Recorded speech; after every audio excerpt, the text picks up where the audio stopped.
Okay, secondary sources. What is a secondary source? A secondary source is a special case where I am reading a research paper or I'm reading a book and I see an idea, and that idea has a reference and it says that somebody wrote this idea, but you know what? I cannot find that paper. I cannot find that original book. Let me see if I can draw that to be more clear. So let's say there's an example. I'm reading a research paper, and inside this paper there's an idea. We're going to call it idea A. It's a great idea, A. And this idea A has a reference, and it's Smith, 1905. Well, maybe because it's 1905, it's a little bit hard to find. Maybe it's been not categorized or not logged in some kind of database. Maybe it's in a special library of special books, and there's no list I can find, and I cannot get to that library. What do? So I would like to cite this. I would like to, in my paper, write Smith, 1905. But I need to get more information, don't I? In the next part, in the next lesson, we're going to learn about the reference.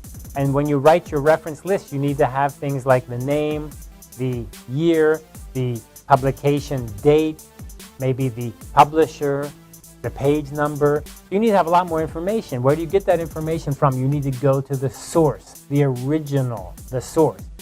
What if we cannot find the source? That's this case.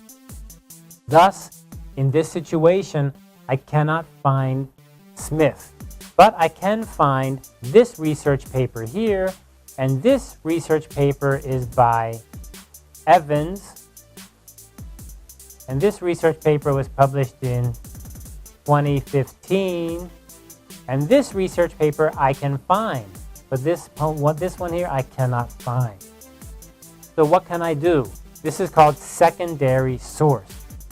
Smith is the original source. Evans is the secondary source, not the original source. So what can I do in that case? Well, I'm kind of stuck. Now, APA is very clear about this. You should find original sources.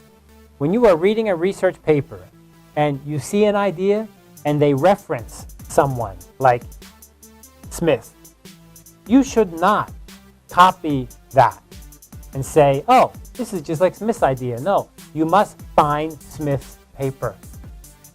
APA is very clear, and so is MLA. You should not copy other people's references and just write down the idea from another paper. You need to read the original paper. You need to find it. However, if you cannot, really you cannot, you can then use it as a secondary source. But this is highly discouraged.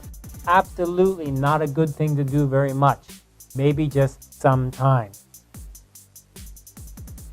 I have to tell you that I've been in defenses of dissertations and a thesis where a reviewer will ask, or a committee member will ask the student presenting, this reference, what is this from? What does this mean? Did you read that paper? And the student will be put on the spot and say, well, no, I didn't really read that paper. I copied it from another paper.